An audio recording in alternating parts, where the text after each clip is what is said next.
My name's Sophie Strauss, and I did my presentation on the Coast Live oak tree, which is a tree from my childhood.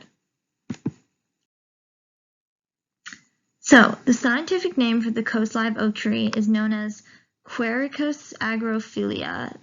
The California live oak, or coast live oak, is a shrubby evergreen oak tree. It comes from the family of Fagaceae in the order Phagealis and the genus Quercus. They have a lifespan of up to 150 years and can grow from 10 to 25 meters tall. So, the habitat. These trees grow predominantly in the west coast of the Central Valleys in California, as far north as Mendocino County and as far south as Baja California in Mexico. These trees thrive in the coastal environments and live in mild winter and summer climates that comes with the close ocean proximity, sometimes found near streams or rocky hillsides. Evolutionary history. There are 435 different oak species that have been categorized today, which are spread out all over the world. Geographic isolation led to the diversification of many different species, taking over gaps in any unoccupied niches in their environment. Their evolutionary history has been described very well and is highly diverse, with classifications such as location and leaf shape, which can be shown in this phylogenetic tree on the left.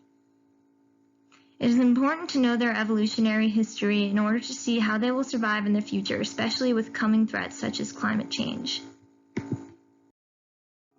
Adaptations. These trees have a high salt tolerance, which allows them to live near the ocean, and don't need a lot of water or sunlight due to their proximity to water. They're fairly easy to grow.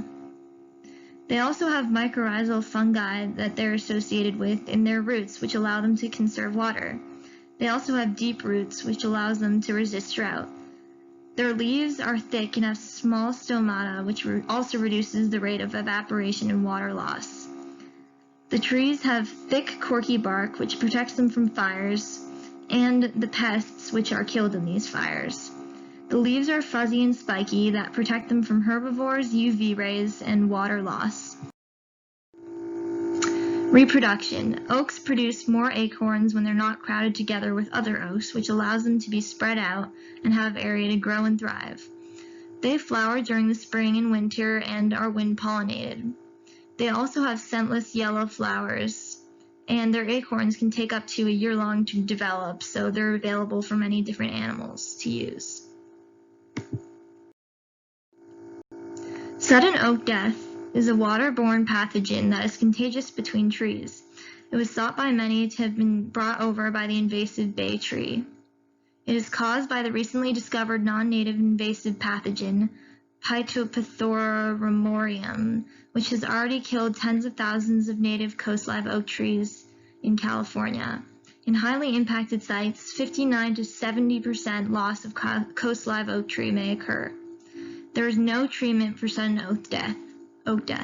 A fungicide can be used to erase some of the symptoms, but it cannot be cured. The best way to prevent it is by creating a barrier between the infected and the non-infected areas and removing plants after they've been diagnosed. When I was in middle school, I actually had an interaction with one of these trees, and I saw that it had developed these hypoloxon, black balls on it, so I told my teacher, and they had the tree removed, which saved all the other trees in the area.